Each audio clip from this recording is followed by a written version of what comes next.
inuu noqdo maanta liqaageenu mowduucan ku saabsiisan mas-uuliyadda qofka muslimka diintiisa ka saaran. waxaynu wada ogsoonnahay basharka ilaahay abuurtay subxaanahu wa tacaala waxaa loo soo diray risaaladii ugu dambeysay oo loogu soo dhiibay nebiyullaahi muxamed calayhi salaatu wassalaam si dalaalka ama baadida ay ku sugan yihiin looga saaro. ilaahay subxaanahu wa tacaala nebigiisa wuxuu u soo diray inuu rasuul yahay, aakhirul ambiyaana uu yahay, waa nebi ka dambeeyaa jirin, ilaa yowmi alqiyaamana risaaladiisu ay noqonayso ta jiraysa. isagoo nebi moxamed maka jooga calayhi salaatu wassalaam oo aan xoolo wadan, oo aan askar wadan, oo aan dhaqaalo haysan, aan dowladnimo haysan, oo keliya ayaa ilaahay qur-aan ku soo dejiyey uu ku leeyahay qul yaa ayuha annaas innii rasuulullaahi ilaykum jamiica. dadka waxaad ku tidhaahdaa baa ilaahay leeyay nebi maxamedow, innii rasuulullaahi ilaykum jamiica. caalamka waxa ku nooloo dhanow rasuulkii ilaahay idiin soo diray baan ahay. wax gacantiisa ku jiraana ma jiraan. magaalada maka la yidhaahda ayuu joogaa, dhaqaale ma wato, dowladnimo ma wato, askar ma wato, malaa'ig dadka usoo qabqabanaysaa lama socoto, miidiyahanaynu maanta haysaniyo waxaanay agtiisa ma yaaliin. haddana rabbi subxaanahu wa tacaala wuxuu nebi maxamed ku leeyahay calayhi salaatu wassalaam, qul dadka ku dheh yaa ayuha annaasu innii rasuulullaahi ilaykum jamiica. wardadow ilaahay rasuulkiisii baan ahay dhammaantiin. wamaa arsalnaaka ilaa raxmatan lilcaalamiin. kumanan soo dirin baa ilaahay yidhi inaanu dunida dhammaanteed kuugu naxariisanayno mooyaane. tabaaraka aladii nazla alfurqaana calaa cabdihi liyakuuna lilcaalamiina nadiira. waxaa wax barakeeya ama waxa weyn allaha subxaanahu wa tacaala ku soo dejiyey furqaan addoonkiisii nebi moxamed calayhi salaatu wassalaam liyakuuna lilcaalamiina nadiira. caalamkao dhan inuu noqdo. wa uxiya ilaya hada alqur'aanu liundirakum bihi waman balag. waxaad tidhahdaa baa layidhi qur-aankan baa laysoo waxyooday si aan ugu digo idinka iyo cidda kale uu gaadhaba. nebiga calayhi salaatu wassalaam waxaa macruufa inuu wakhti yar noolaa. waxaa macruufa risaaladaasi inuu xambaarsanaa 23 sano oo isagoo dhowr iyo 60 jira dhintay. haddana qur-aanku wuxuu leeyahy dunidoo dhan adaa laguu diray. yaa qaadaya markaa risaaladatan? nebiyullaahi moxamed calayhi salaatu wassalaam isagu intuu noolaa wuu dadaalay ilaa rabbi uuga markhaati kacay oo la leeyahay falacallaka baaqicun nafsaka calaa aathaarihim in lam yu'minuu bihada alxadiidi asafa. ilaa rabbi uu ka leeyahay subxaanahu wa tacaala, nebi maxamedow waxaad ku dhadhowdahay inaad naftaada halaagto dadku markay ku rumayn waayaan. yacni dadaalka uu bixinayo iyo sida uu dadka hidaayada ula jecel yahay. laakiin su-aasha isweydiinta le waxa weeyaan, yaa qaadaya? nebi moxamed calayhi salaatu wassalaam saxaabadiisa markuu la hadlayay waxa uu u tilmaamayey, waar ma idin soo gaadhsiiyey buu lahaa. alaa hal ballaqtukum? waar ma idin soo gaadhsiiyey? markaasay ugu jawaabayeen oo ay lahaayeen haa, waadna soo gaadhsiisay. nebigu calayhi salaatu wassalaam isagoo la hadlayabuu wuxuu lahaa carafa isagoo taagan, allaahuma hal ballaqtu allaahuma fashhad. ilaahayo waan gaadhsiiye markhaati ka ahow. anugu kuwan baan raray oo faray inay risaalada xambaaraan oo dunida inta kale gaadhsiiyaan. anigu ilaahayo waan gaadhsiiyey, taasiyo markhaati ka ahow baa la leeyahy subxaana wa tacaala. saxaabada markuu weydiiyey maydin gaadhsiiyeyna haa bay lahaayeen. xajatulwidaac markuu carafo sidan ka lahaa, masjidu khiif markuu joogayna nebigu wuxuu lahaa ruba muballaqin aw caamin saamic. waxaa la arkaa mid la gaadhsiiyey inuu ka weelayn bato midii dhegaystay. yacni wuxuu nebigu u tilmaamaya calayhi salaatu wassalaam in ay muhim tahay dadkii isaga la socday inay qaadaan risaaladatan oo dadka kale gaadhsiiyaan. bale nebigu wuxuu ka gaadhsiiyey calayhi salaatu wassalaam xad uu u tilmaamo. maalan khaybar, ghaswatu khaybar, dagaalku nebigu yuhuudda la galay ee meesha khaybar la yidhaahdo ay ku darireen. khaybar waxaa ku yaalay qalcado ay nimanka yuhuudeed leeyihiin, dabeetana waxaa adkaaday in la furto. xusuuntaasi dhib bay ku noqotay in la furto. markii maalmo la wada uu dagaalkii guulaysan waayey buu nebigu wuxuu yidhi calayhi salaatu wasalaam, subaxii dambe waxaan u dhiibayaa raayada mid ilaah iyo rasuulkiisuba jecel yihin. nebigu calayhi salaatu wasalaam raayat aljihaad wuxuu u dhiibay caliy bna abi aalib radia allahu canhu. cali markuu nebigu la dardaarmayey nin ciidan wata oo hogaamiye ciidana biluqati alcasri, yacni janan ciidan wata, maxaad filaysaa inuu noqdo dardaaranka la siin lahaa? yacni maskaxda bini aadamka caadigii waxay ka fakaraysaa dardaaranka la siinayaa inuu noqdo uun sidii uu wax u jabin lahaa ama uu guulaysan lahaa ama dagaalkan uu xoog badan lahaa. nebigu calayhi salaatu wasalaam wuxuu ku yidhi isagoo cali la dardaarmaya, lan yahdiya allahu bika rajulan waaxida khayrun laka min xumri nacam. xadiidka saxiixu muslimka ku yaalla wuxuu nebigu leeyahy calayhi salaatu wasalaam, qof qura in ilaahay gacantaada ku soo hanuuniyo ma aha inaad boqolaal askari ka disho ama meesha furato lagama hadlayo. waxaa laga hadlayaa mishanka iyo sababta loo dagaalamayaaba inay tahay in risaale la faafiyo, inaan qofka muslimkii marnaba ilaabin hadafka uu u socday ugu weyn oo ah inuu risaalada tan xambaaro oo message xagga alle ka yimi subxaanahu wa tacaala ee loogu talagalay bini aadamka dunida ku nool oo dhan inay mushkilaadkooda xallisho. dunida dhib baa ka taagan, dhib dagaal baa ka taagan, dhib dhaqaale ka taagan, dhib siyaasadeed baa ka taagan, dhib bulsheed baa ka taagan. dunidu mashaakil bay ciirciiraysaa. mashaakilkan xalkiisiina ilaahay baa samada ka soo diray. mushkilada dunidu la ciirciirayso rabbaa cirka wuxuu uga soo diray wixii lagu xalili lahaa. nabiyullaahi muxamedna waa loo soo dhibay calayhi salaatu wasalaam. dabeetana nebi muxamedna saxaaba uu sii dhiibay. saxaabadiisiina wuxuu kula dardaarmayaa lan yahdiya allahu bika rajulan waaxida, in ilaahay qof qura kuu soo hanuuniyo oo gacantaada uu ku islaamo ayaa kaaga khayr badan buu nebigu leeyahy geela cascas. min xumri nacam jamcu xamraa, geela kiisa cascas. carab markaasi maalka valuega ugu qaalisan lihi wuxuu ahaa geelaasi, noloshooda ay ku salaysnayd. geel cascas inaad heshaan buu nebigu leeyahy calayhi salaatu wasalaam waxaa ka muhiimsan. walidaalika baa xataa dagaalada islaamiga markay gaalo iyo muslimiin isdilaysay waxaa awalan la lahaa dadka waxaad dooran siisaan islaamnimada marka hore u sheega. nabiyullaahi muxamed xadiidka bukhaari ku yaala wuxuu nebigu leeyahy calayhi salaatu wasalaam, bucistu ila annaasi kaafa, dadka dhammaantood baa la ii soo diray. nebi maxamedna waxaynu ognahay maka iyo madiina iyo hareeraheeda inaanu dhaafin. isagoo aan intaa dhaafin baa waxaa loo soo diray dunida dhammaanteed. dunida dhammaanteed waxaa loogu soo diray waxa weeyaan kuwa rumeeya. shaqada koowaada laga rabaa inay tahay inay diintan xambaaraan oo dadka intooda kala gaadhsiiyaan. saxaabadii nebigu way xambaartay, waxay gaadhsiiyeen umamkii kale, taabiciintu way xambaareen, waa sii wadeen. lacalla maanta inta caalamul islaamiga lagu tilmaamo intiisa ugu badani waa intay saxaabadu diinta geysay iyo taabiciintii la socday. waxaa muhimkii markaa wuxuu yahay oo isweydiin mudan, futuuxaadkii islaamiga ama dhulkii badnaa ee ciidamada muslimiintii furteen waxaa ka muhiimsanaa ciidamadii culammada ahaa ee hoos socday ee diinta faafiyey. waddan waad furan kartaa, laakiin afkiisa iyo diintiisa askari ma bedelo. dunidan muslimkaa waxaa diintooda bedelee gaadhsiiyey waxay ahaayeen jaxaafil min alculamaa, dad culamo oo tiro badan oo saxaabo ah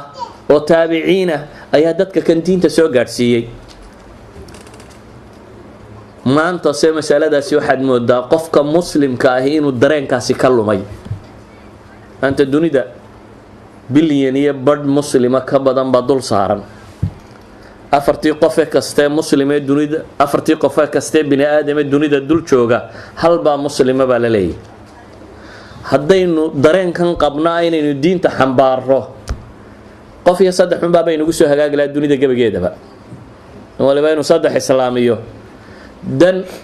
aakare laguma rideen wax kalena laguma rideene sideeday muslim u noqon lahay haddii dareenku uu galo ummadda muslimka ah oo ah inay xambaaraan diinta tan oo ah wuxuu nebi moxamed baray calayhi salaatu wasalaam saxaabadiisii inay qaadaan oo diinta ummadda gaadhsiiyaan haddii dareenkaasi uu jiro waxay isweydiinta leh innagu inta imisaynu muslim ahayn saxaabadiisa diinta faafisay imisay muslim ahayd nebi moxamed calayhi salaatu wasalaam saxaabadu marka u yimaadaan الدكتور عبد الوهاب الطريري baa wuxuu tilmaamayaa العمل للدين قرين الانتماء إليه buu ahaa buu leeyahy diinta in loo shaqeeyo oo mas-uuliyaddaasi la dareemaa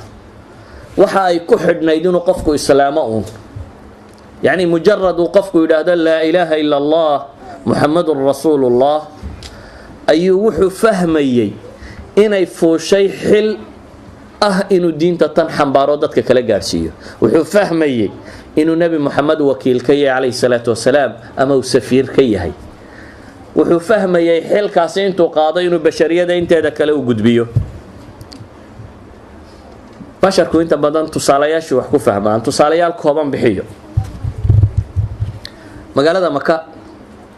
waxaa ku talagalay inuu iska soo cimraysto casriiljaahiliya waa la cimraysan jiray waayo xajka iyo cimrada iyo waa diintii nebi ibraahim ka tegey nin la yidhahdo tufayl ibnu camar iddawsi طفيل بن عمر قبيلة الدوس اللي يرادو كردشاي ويمني حق دقي جيري طفيل بن عمر روحها نين قبياءه وحكيمه وأضيوه تلكي مكا مركو كسو سعودي ايا دعايات دي بدنيده مكا كسو بخيسي ايا راديسي غير مكي دعايات اعلان عالمي يبي بخيان oo magaalada in waalani joogo ama uu joogo magaalada nin wax sixra oo afka haduu kula gaaro adiga iyo reerkaaga waa kala tagaysaa yaatana waxaan sidii yidhi ninka warkiisa haba dhageysanine dhagaaba ka sii furayso cudbu goosto labada dhagood buu sii furaystay iyadoo dhagu ii furaysay imaan soo galay buu leeyahay magaalada Maka kadibna waxaan sidii yidhi warni weyn oo aqli loo garaad laba tahay waxa saniya waxa xunna waad kala garanaysaa maad furta iska saartid oo hadduu ninkani wax wanaagsan sheegana waad arki waxun hadduu sheegana waad arkay فرتان سكبي حيبود دبتنا النبي قوي عليه الصلاة والسلام نبي قدين تو صابر نجا هو السلام طفيل بن عمر مركو إسلامي وحلا إلهي رسول كيسيو هذا بيدر هذا هدو إسلام لكن وحد درامي إن سنة مسؤولية دي فوشي هذا ويا هاي شقادة تاني قيبتي سقفته علمي انتو دكتي دمانتي يشالي يقول لك انت نبو شوقي لكن وحد درينسان يهي مبدأ أنينو ياي مبدأ لوغو تلقالي دوني دوردان دينتا تاني وحو درينسان يهي إنو سنة حلقا حنبارو ودادكي كدن بيهي وغارسيو تلكي بو ديبو نغضا دابتنا دينتي بو سنة وصابر نغا والغا دقيسان واي وكو ودي والغا خرسان واي markii laga akhrisan waayay isma oranin warkuwani waa duul habaar qabayaal adaba dantaada iska raacday adigu u sheegtay iyaga diiday ee wali wuxuu tijaabinayaa mas'uuliyadda inay saaran tahay dabeetana nabi maxamed uu ku soo noqday calayhi salaatu wasalaam markuu yimi wuxuu yidhi ilaahay rasuulkiisiiyow daws way diideen ee waxaan kaa codsanayaa kaa baryayaa inaad habaarto ilaahay aad weydiisan nimankaa reer daws inuu inkaar ku rido balaayo ku dhacdo nabigu calayhi salaatu wasalaam gacmuhu taagay markaa inagu waxaynu koobacnay xilli ducada ugu badan aynu maqalay tahay ilaahay uu yahuudiya kristanka iyo gaalada halaag laakiin nabi maxamed calayhi salaatu wasalaam markuu gacmaha taagay wuxuu ka bilaabay allahumma hdi dawsan xadiidka bukhaari ku yaala ilaahay ow reer daws soo hanuuni maalina ma tidhaahdeen ilaahay ingiriiskan hanuuni qof muslima ku ducaysay miyaa leedii ilaahu kuwan diinta ku dar qof yidhi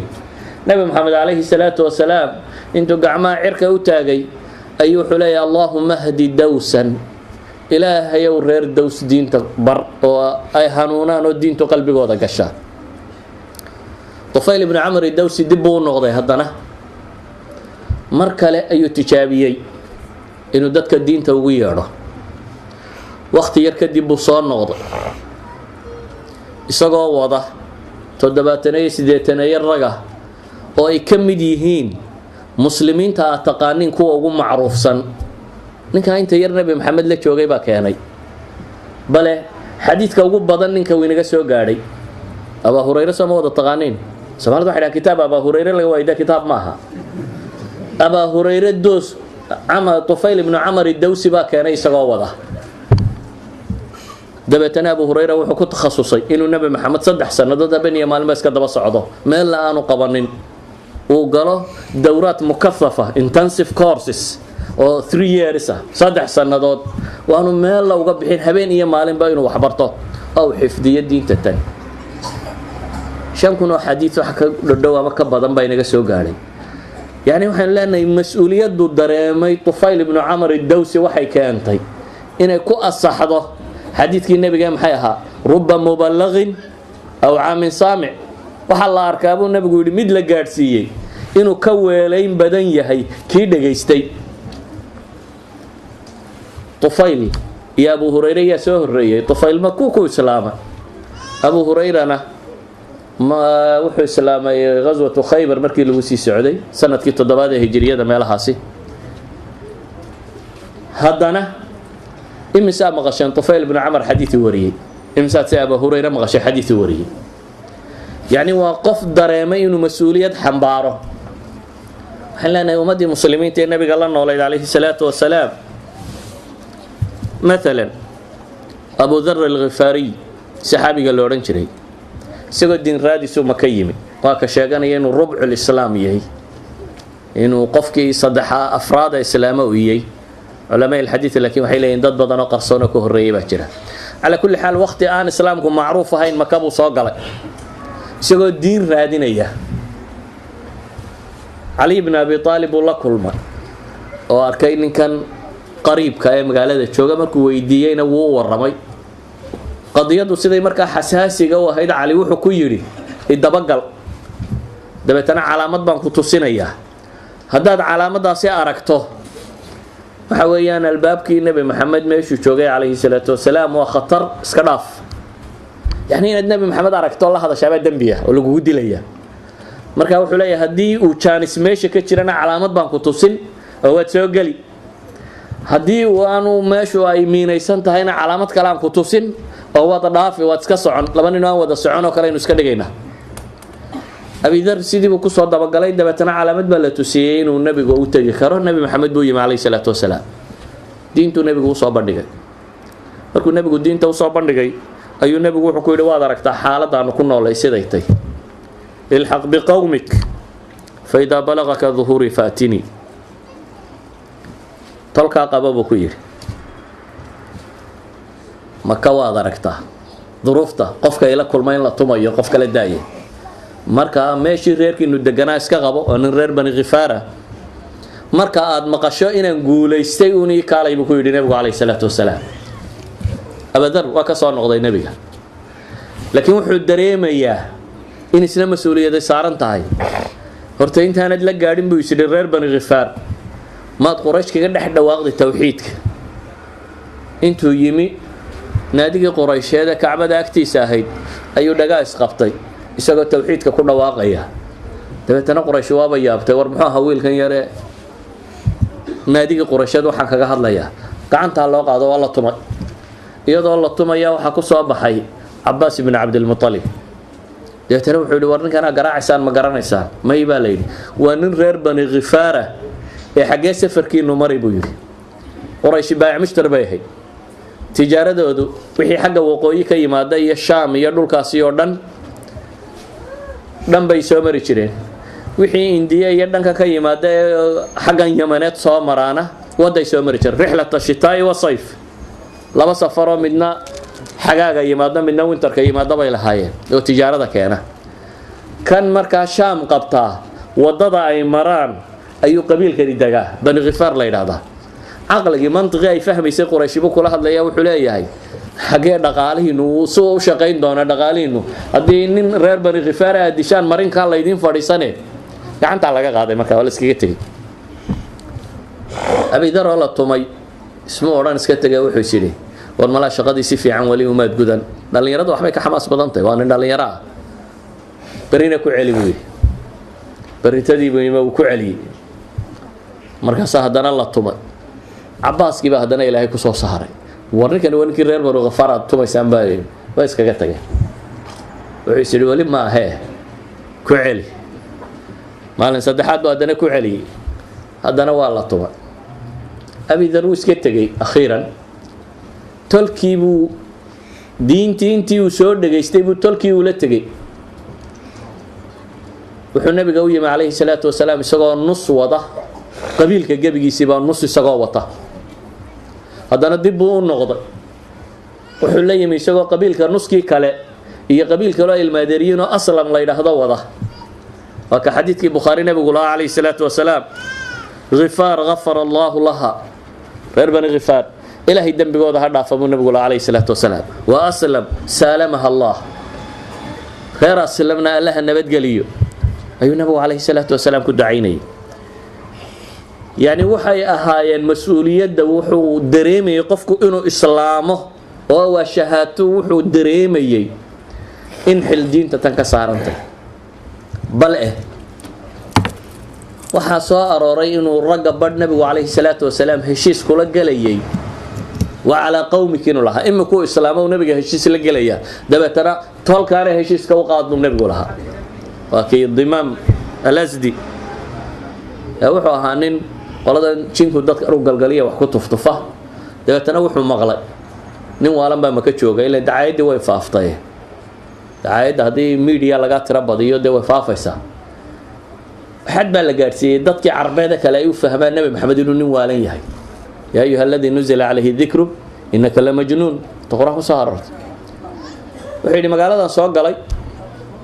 dabeetana waxaan idhi buu yidhi war bal ninkan waalan ay sheegaysaan ii tilmaama waxbaan tuftufaaye bale waan wax ku akhriye waa intaasaa u caafimaadaaye nebi maxamed buu la raadinayaa inuu wax ku tufo magaaladaanima buu yidhi dabeetana nebigu u yimi calayhi salaatu wasalaam dabeetana wuxuu yidhi maxamedo waxaan maqlay inaad xanuunsanayso aniguna dabaylaha waxbaan ku tufaa dee maxay kuula muuqataa inaan kugu tufo haddii adiga saa lagula dhaqmo maxaad samayn lahay inaad dagaalantaabay ku dhowaan lahay laakiin nebigu calayhi salaatu wasalaam mas-uuliyad buu xambaarsanaa ah inuu dadka diinta gaadhsiiyo walidaalika buu wuxuu bilaabay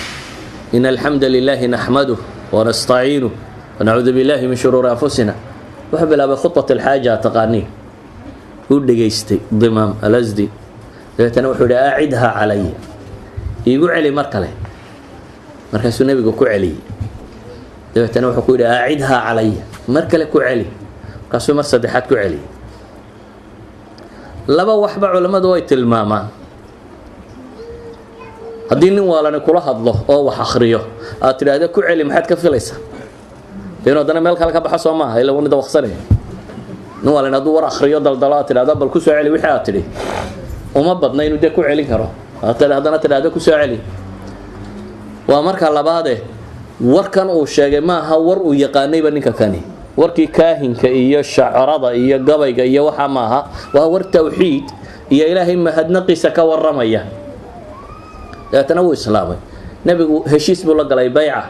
xadiiskii saxiixu muslim ku yaalay baycada wuxuu nebigu kula galay waa calaa qowmi keligaa maahee adiga iyo qoomkaaba waxaan tan uga jeedaa inaynu fahamno hal mas'alo oo ah maxaa dhacay ee saxaabadu dunidan aynu maanta ku nool lahay ee muslimku degan yahay ay diinta u gaadhsiiyeen waxay u gaadhsiiyeen baynu leenahay kow mas-uuliyad bay dareemayeen ka saaran kalimatu tawxiid marka uu ku dhawaaqo ma saxaabadii insiga ahayd oo qura maye xataa waa kuwii jinka ahaa oo jinkuna inuu dacwada xambaaray saynu u goran karnaa rabu samaawaati walardi baa ka warramay ilaahay wuxuu ka warramayaa nebi moxamed calayhi salaatu wasalaam jinkii u yimi ee islaamay markii ay islaameen baynayana dacwadaasi xambaareen oo ay gaadhsiiyeen maxay qoomamkii ka dambeeyey waid sarafnaa ilayka nafaran min aljinni yastamicuuna alqur'aan falamaa xadaruuhu qaluu ansituu falamaa qudiya wallow ilaa qowmihim mundiriin falamaa qudiya way u yimaadeen markay u yimaadeen ansituu bay idhahdeen war bal aamus aan dhegaysana waxa la akhrinaye markay dhegaysteenna adimumant ilaahay wuxuu leeyahay falamaa qudiya wallow ilaa qowmihim mundiriin markuu nabigu dhameeyay calayhi salaatu wasalaam warkii uu sheegay ee qur-aankii uu akhrinayay u dhageysteen waxay ku laabteen tolkood iyagoo digaya oo maxay leh qaaluu yaa qawmana innaa samicnaa kitaaban unzila min bacdi muusa tolkaya waxaanu maqalnay kitaab soo degay kii nabi muuse gadaashi kitaab kaloo ka dambeeyay baanu maqalnay oo ku yeedhaya wixii nabi muuse uu wadayna sheegaya xaqana dadka ku hanuuninaya iyo jidka toosan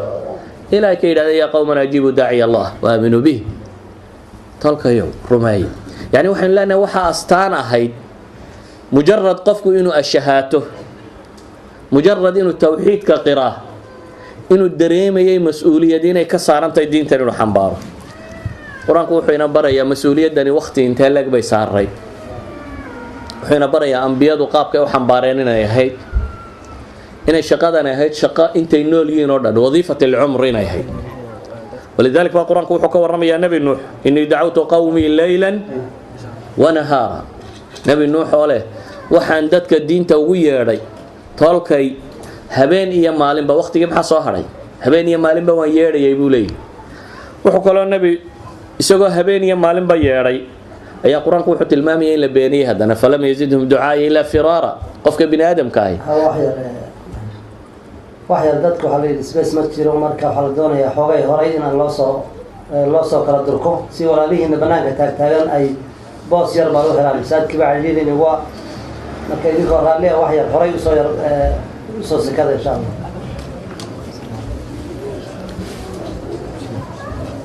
qofka bini aadamkii hadii warkiisa la aqbalo nashiid buu noqdaa activity ka sii qaada marka dad u yeedhay wax sheegtay lagu aqbalo waxaad noqonaysaa qof nashiid ah laakiin hadii lagu dhagooleeyo cidiba ku aqbali weydo bini aadamka waxa lagu yaqaanaa inuu inta badan maxay inuu niyad jabo nabi nuux wuxuu leeyahay habeen iyo maalinba wax baan sheegayay haddana wax sheegayay wuxuu keensaday in la iga sii cararo iyadoo sidaa looga sii cararayay ayaa quraanku wuxuu tilmaamayaa inuu isku dayay usluub kasta oo bini aadam uu adeegsado oo wax loo sheego thumma inni da'awtuhum jiharan thumma inni a'lantu lahum wa asrartu lahum israara ilaahay uu bulay kor iyo hoos iyo faqid iyo nooc walba oo bini aadam wax loogu sheego waan isku dayay buu leeyahay inaan wax ugu sheego muddadu intay leekay quraanku wuxuu tilmaamayaa alf sanatin ila 50 aama shaqadaasi ah inuu maalin iyo habeenba waday usluub kasta oo wax loo sheegay inuu wax u sheegayay muddada uu waday time period ku warkaasi waday waxa weeyaan maxay 950 sanadood uma sida waday buu leeyahay inagu imisa inuu muslim ahay imisaad sadad diin ugu yaadhay wali ma dareentay inaad muslim tahay inay xil ku saaraysaa inaad dadka diinta ugu yeedho se waxaad salaaydaa fulaan baa magaalada jooga iyo sheekh cilaan wadaaddaa jooga ama kan baa jooga dadkan hore waxa si ma yaqoonin waxay yaqaaneen inay islaamaan walidaalka baa quraanku wuxuu inoo tilmaamayaa anbiyadu dadka diinta waxay ugu yeedhayeen duruufta nololeed kasta ee lagu nooliyay quraanku wuxuu ka warramayaa nabi maxbuus ah oo xabsi ku jira oo haddana isagoo la dulmiyay oo madluuma oo maxbuusa oo aan wadankiisii joogin oo meel aan laga garanayn jooga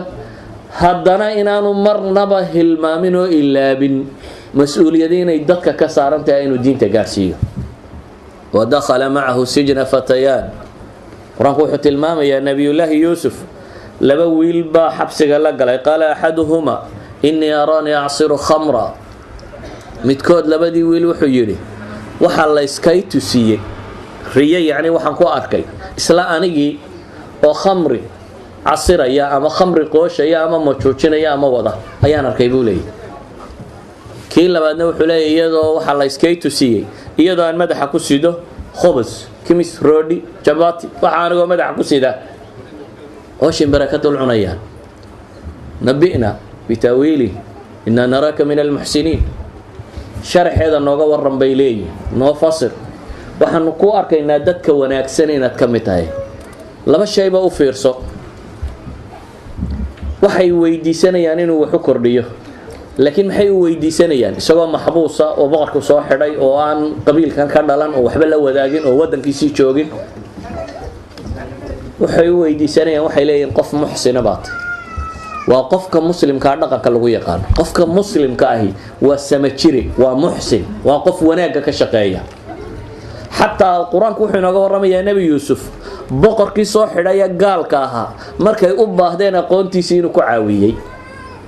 نبي يوسف حبسي كوتشرا وكي بقر الرياضة الرياضي وحفسيرين لواي markii loo yimi mu oranin war naga taga weydin xidhay xabsaaba loo ugu jiraa hariyadina daba dhigay kuma oranin wuu fasiray oo sheegay bal wuxuu dajiyo uga waramay khito 15 sanadooda oo dhaqaalaha wadanka lagu badbaadinayo gaal iyo muslima dhaqaalaha wadankan way boqorkan xukumo qaabkii loo badbaadin lahaa uga waramay idan muxsin buu ahaa nabi yusuf jaaniska markuu helay muxuu sameeyay qala la yaatikuma ta'amun turzaqan illa nabatukuma bitawili وحليه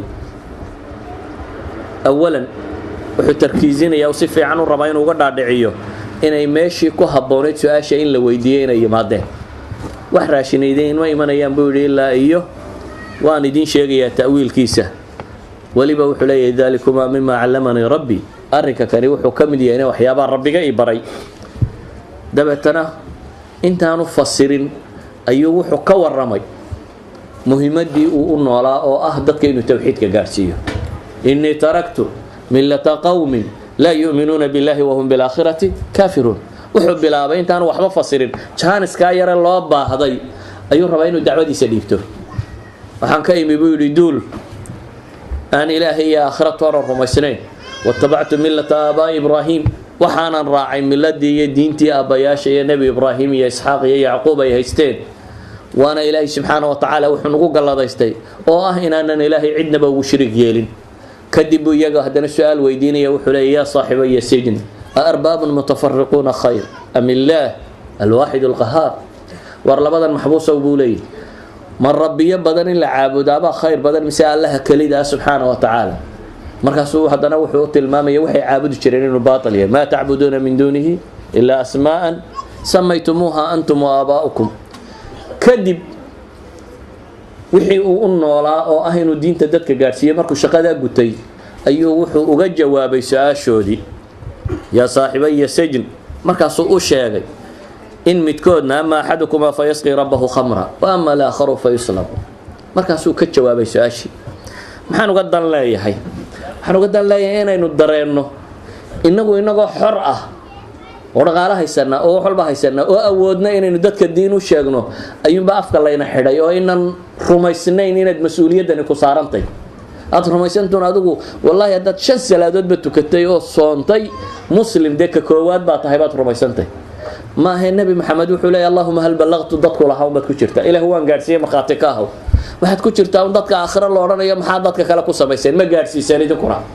إلا الرسالة دي إلهي سبب كصادر ضد أردن لوجو تلاقي أنت مدمدوية عرفت لوجو متلاقين بشر أردن باللوجو تلاقي أياد رميسان تيوسي ده هدنا ما أودد إن ديليفر جريسيد إن ديبتيد ما أودد وحاول القرآن كوينا برا يا أنبياء دوسيدا يودق بتشره مثلا إلهي وحكى ورمي يا النبي نفط كسيب حيسه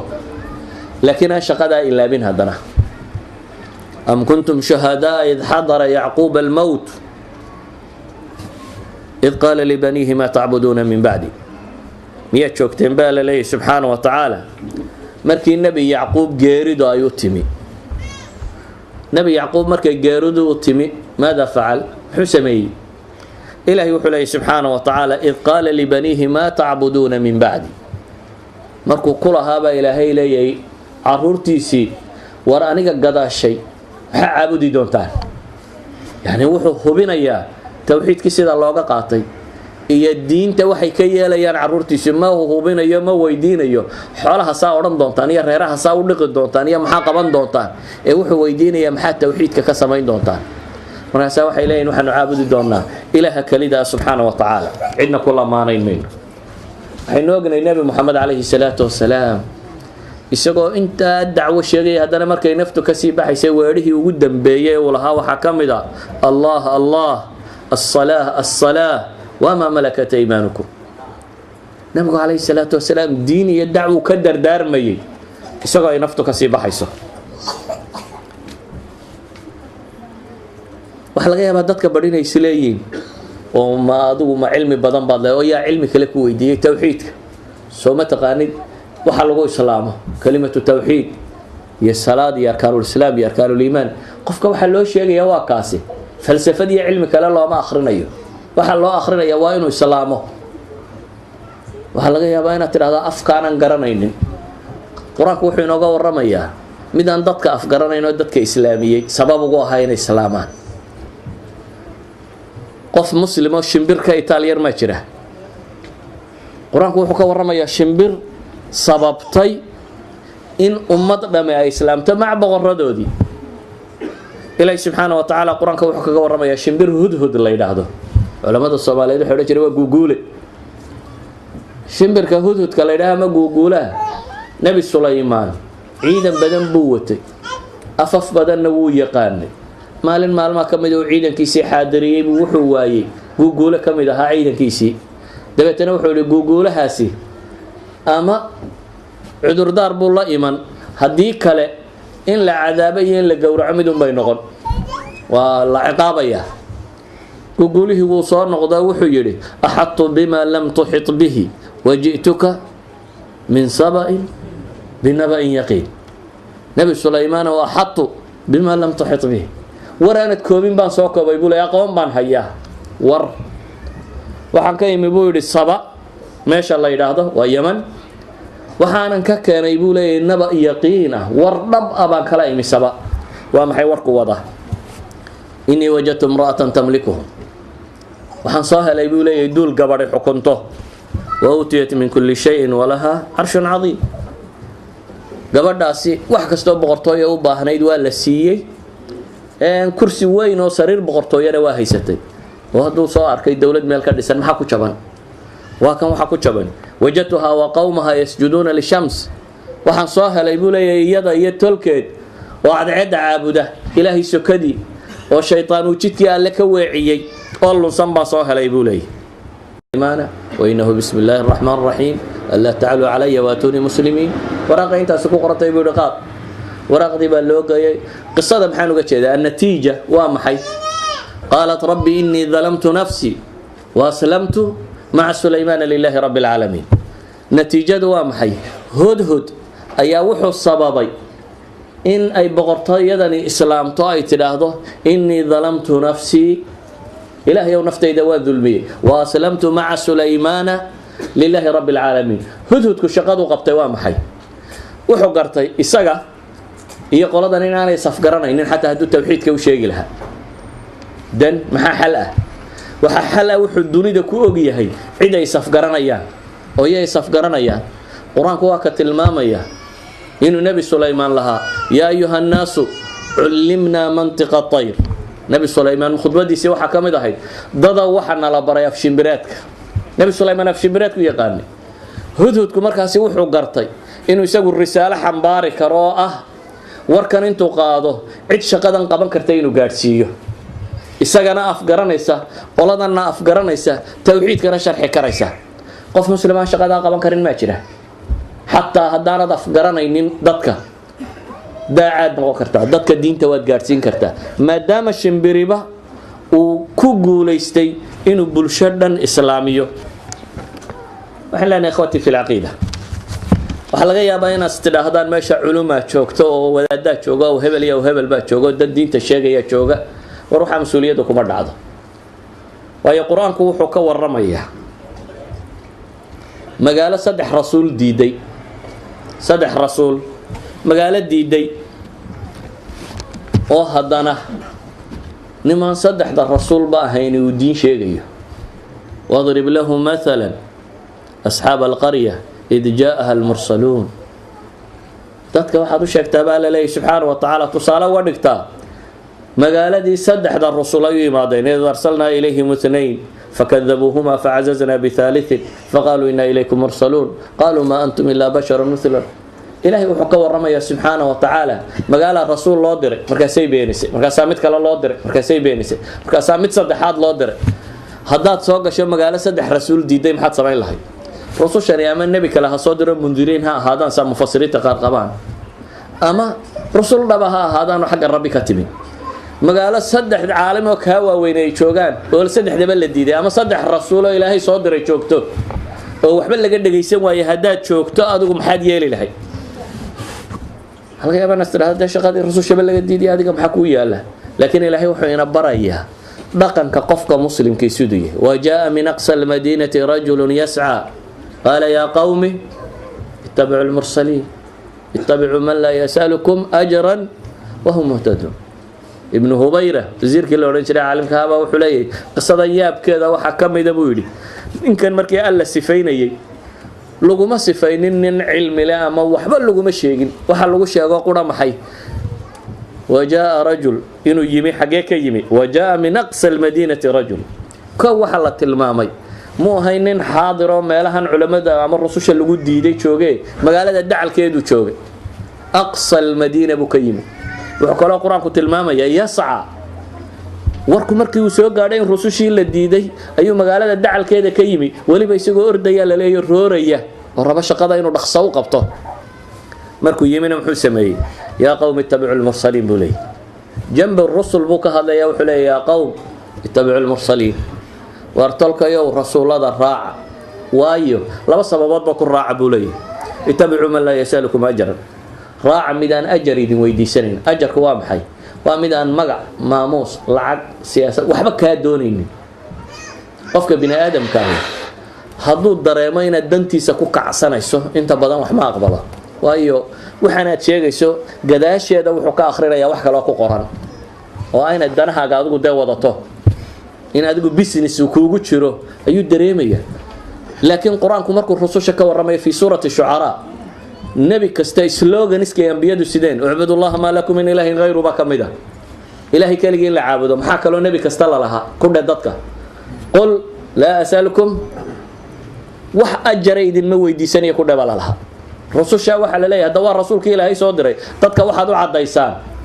ma asalukum alayhi min ajr xoolo idin kama doonayo ku dhaha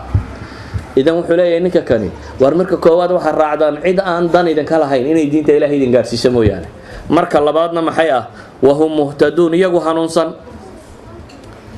quraanku wuxuu inooga warramayaa laba rasuul hadaynu kuwii hore xataa culimada tafsiirka qaadano quraanku wuxuu ka warramayaa laba rasuul oo talkood la jooga oo ilaahay gacantooda ku soo badbaadiyay oo haddana la beeniyay oo niman kale ka dhinac hadlayaan oo leeyahay war rasuusha la raaco إلهي قرآن كوحكو تلمامي قال رجلان من الذين يخافون أنعم الله عليهما نبي موسى هي نبي الله هارون غير بنو إسرائيل بالله صادره غير بنو إسرائيل دلي إيو أدون سباي كسو صاره إلهي سبحانه وتعالى بضبو كلا جاحي فرعون يكوح دي بالله هلاقي لكن وهلكو قبل أما جهادكم أول جهاد لفراقون كم بيهايه waxa lagu yiri Soomaa arkaysaan in Ilaahay inta soo halaagay idinka hadaba waxa idin saaran in jihaatantaan oo Baytul Maqdis gashaan oo jawaabirada ku jira ka saartaan udkhulu al-ardh al-muqaddasah allati kataba Allah lakum dhulka alla idin qoray baa la yiri gala waxay yiraahdeen anagu galimayna hadii ay ka baxaan baanu galaynaa markii lagu adkeeyna waxay yiraahdeen adiga iyo rabbiga dagaalama adiga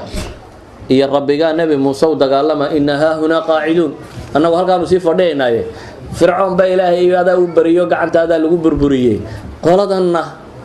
adiga iyo rabbiga isku dayaba yiri annagu sii joogeynaa laba rasuul baa la diiday markaas oo wacdi dhan waday markii la diiday ilaahay quraanka wuxuu ku sifeynaya laba nin oo kale aan rasuul ahayn oo waa maxay قال رجلان من الذين يخافون أنعم الله عليهما قال رجلان وحصفه كلا لما سعته مجرد رجلان بلغوا سفيه لكن محل الراعي من الذين يخافون أنعم الله عليهما لبنن وكوا الله كعبسنا يكمله وإلهي سبحانه وتعالى كن نعمة استجيسني ما يرجعني ما يكلاديك أي وحي كوي راهدين ادخلوا عليهم الباب فإذا دخلتموه فإنكم غالبون وعلى الله فتوكلوا إن كنتم مؤمنين ورا الباب كوجلا اسكتوا مدح وقلا هذا أساس ما يسان إلا نقولك إلهي بايدين قرآن قرآن كهلا يدين كل شيء جاي قرآن كل شيء جاي الأرض التي كتب الله صلاة دبر يلا كلي كدونا وانكو درنا ولا ما يوجدني haddii ay maxaa wax ka dhiman yahay dadku jeclaan waxa lagu yiri gala qisadoo dhan waxaan uga jeedaa waa laba nin oo laba rasuul oo la beeniyay ka dhinac hadlaya waxaan ku soo koobayaa dariska dhamaantii nabi maxamed alayhi salaatu wasalaam goorma rasuul laga dhigay markiisa rasuul laga dhigay imisu xambaarsana iqra bismi rabbika alladhi khalaq wa maxay wa nabinimadii rasuulnimadana culimadu waxay dhahdaan yaa ayuhal mudathiru qum faandir kac oo dig baa la yidhi kan isduuduubayo qum faandir markii la yidhi cilmi intee leeg baa ku soo degay yani waxaynu odhan karnaa waxoogaagu ru'yada ku arkay iyo labada aayadood ee qur-aan baa la tilmaamay waxaan ku soo koobaya markaa wuxuu yahay qof muslima oo aan diintan sheegi karin oo dad gaadhsiin karin ma jiro laakiin waxa laga rabaa waxaad garanaysaa inaad gaadhsiiso nabigu wuxuu yidhi balliquu cannii wala waaya balliquu maa shi'tum lama odhan balliquu cannii buu ku yidhi nabigu calayhi salaatu wasalaam aniga wixii aan keenay dadka iga gaadhsiiya laakiin waxa uu keenay dadka la gaadhsiinaya waa maxay ma kutub akhriba hal aayadna ha noqotee faatixadu haddaba 7 aayadood mid ka mid ah faatixadana ha noqotee dadka gaadhsii baa la yidhi idan waxaan ku soo koobayaa dariska kani dantan kale oo dhami waa hal mas'alo ah war ma dareennaa mas'uuliyadda inay diintan mas'uuliyad inaga saarantay oo inaga saarantay inaynu hiil iyo hooba siino oo inaga saarantay inaynu faafino oo nafteenna iyo gurigeenna iyo qaraabadeenna iyo dadka inoo dhow iyo basharka intiisa kaleba inaynu gaarsiino waxay diintu hadda ku soo gaadhay saxaabadii nabiga iyo taabiciintii baa iska xil saartay oo faafisay imikana waxa muslim oo dhan loo gumaystay u socon weyday inaga isku koobnay oo waxba waynu sheegi weynay waxaynu awoodi kari weynay inaynu basharka aynu la noolay siiba kuwiina kan gaalada dhex degani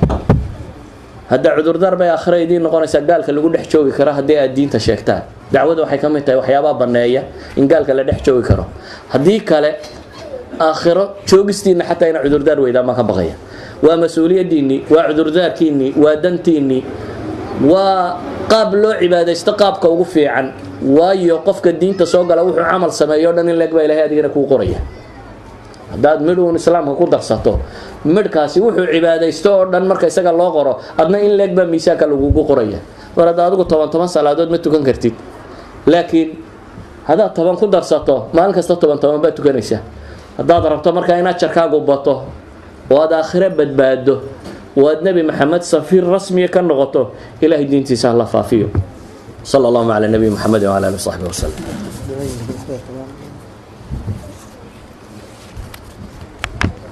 ugu horeyn waxaan jeclahay inaan idin xasuusiyo albaabada ilaahay waa fur qof waliba oo muslim horta ayuu ka daalin inuu ilaahay baryo ilaahay baa ballan qaaday inuu ka aqbalayo bal sheegay inuu ka xishoonayo adoonkiisu inuu gacmaha soo taago alla ka aqbali waayo uu ka aqbalaya idan kalsooni isku beera markanaysa ama dhibta ka cabanaysa in ilaahay dhibta ka qaado xanuunadana ka qaado islaamnimada iyo diintoodana ku sugo innagana islaamnimada iyo diinta in alla ina fahamsiiyo inugu sugo kuwii xambaare ummadda inta kala gaarsiiyana inaga dhigo sallallahu ala nabi muhammad